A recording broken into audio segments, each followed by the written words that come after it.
Liverpool predicted lineup versus Newcastle. Carabao Cup final. Liverpool look to secure first trophy of Arne Slot's reign in Carabao Cup final against Newcastle. Liverpool are aiming to secure the first silverware of Arne Slot's tenure as manager when they take on Newcastle United in the Carabao Cup final this Sunday. The Reds will travel to Wembley as the defending champions, having overcome a variety of Premier League teams on their way to the final.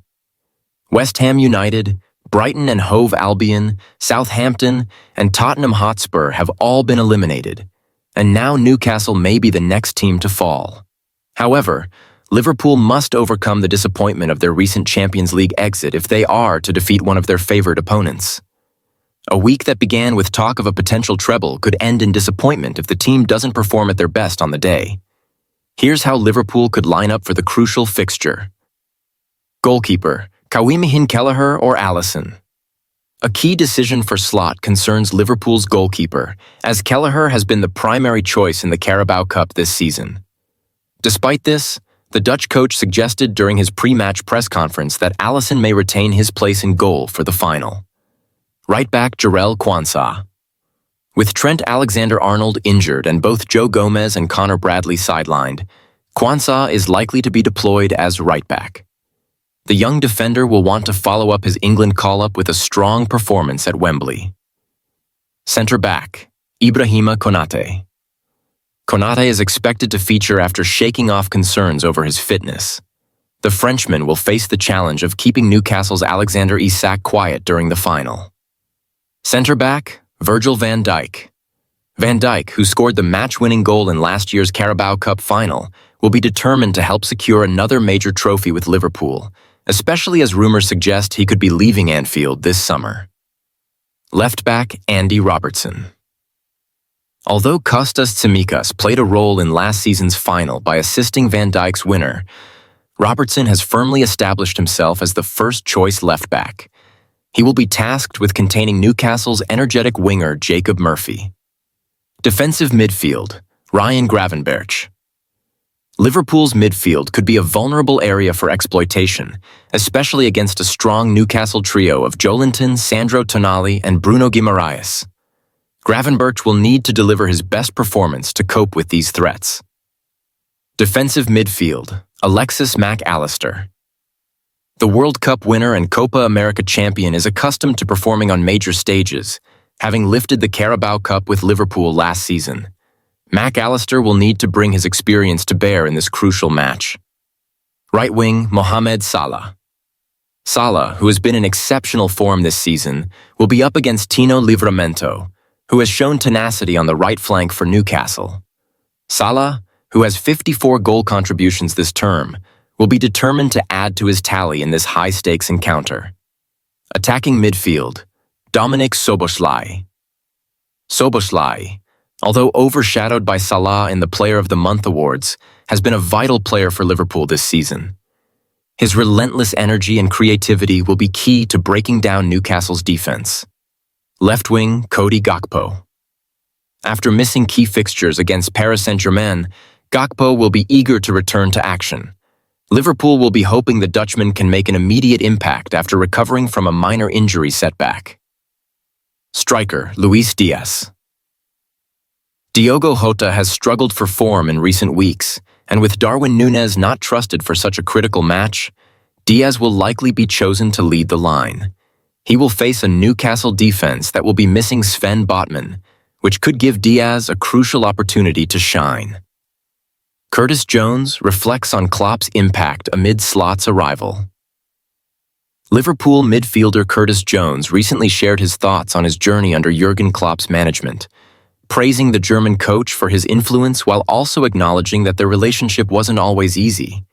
Jones, who made his senior debut under Klopp at 17 years old, has gone on to make 132 appearances for Liverpool, collecting multiple trophies, including the Premier League, FA Cup, and Carabao Cup. However, he revealed that there were moments of tension, especially when his playing time was limited. "It wasn't always as easy as I would have liked," Jones admitted. "I'm a player who wants to play, and there were times when I thought a loan spell might be necessary to get more minutes. But Klopp kept me in the team, and that decision has been huge for my development." Jones praised Klopp for his role in helping him mature as a player. Jurgen helped me grow from being a boy into a man. He made me understand the game better, especially the importance of passing and working. Huge first, Berta signing at Arsenal nearly complete. But second big deal not happening. David Ornstein has confirmed the first big signing of the Andrea Berta era at Arsenal is very advanced. Though in his expert opinion, a heavily linked second deal will not take shape. Berta, 53, is the man Arsenal have chosen to pick up where Edu left off. The former Arsenal sporting director resigned from his post in November, and after an exhaustive search, Berta was identified as the best candidate to take Arsenal forward. Berta established himself as one of the game's greatest operators during his time at Atletico Madrid. Upon arriving at Arsenal, he'll be given a much bigger budget to play with. Recent reports have touted an eye-watering $300 million war chest Arsenal reportedly have to spend. Such a gigantic figure may well be required if varying claims Arsenal want to sign Martin Zubimendi, Bruno Guimaraes, Nico Williams, and Alexander Isak are all accurate. Trusted Athletic reporter David Ornstein was asked for his insight into Arsenal's upcoming plans for the summer in a Q&A. The reliable journalist claimed a deal for Real Sociedad midfielder Martin Zubimendi is very advanced. However, in his expert opinion, it's highly unlikely both Zubimendi and Guimaraes are signed in what will no doubt come as a great relief up at Newcastle. Ornstein on Arsenal transfers.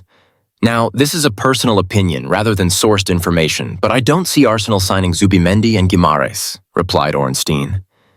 We know about the historical Guimaraes links, but that ship seemed to have sailed.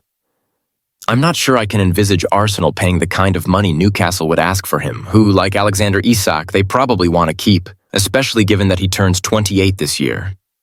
Zubimendi is at a very advanced stage, and the anticipation inside Arsenal is that he's coming in.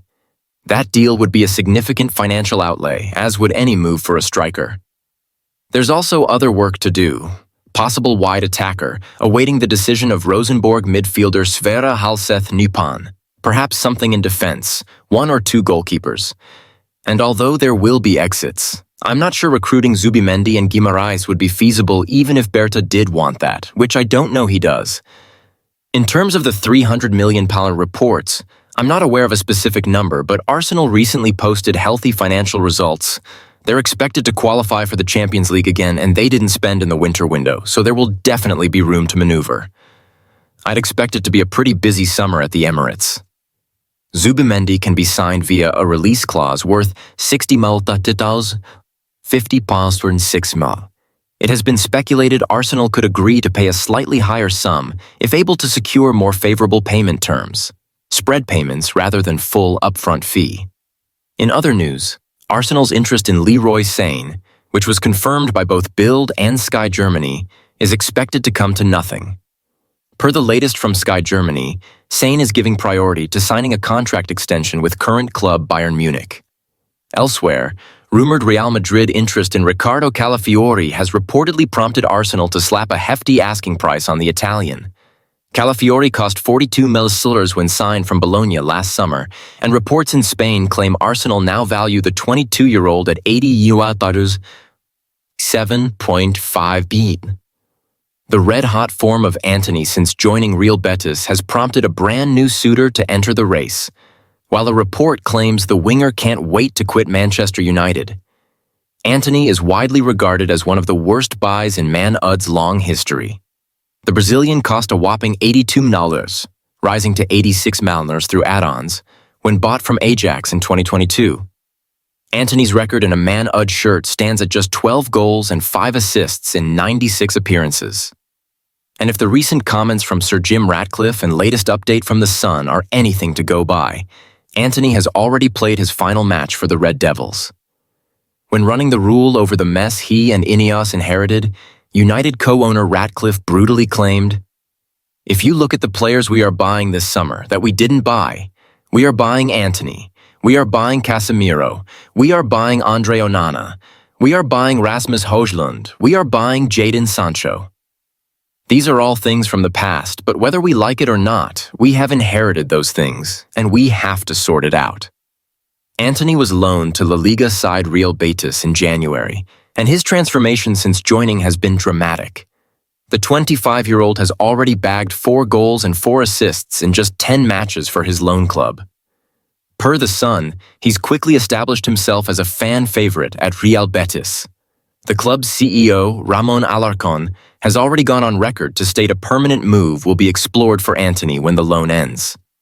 The latest from The Sun reaffirmed Betis' hope to sign the winger outright, while Antony's red-hot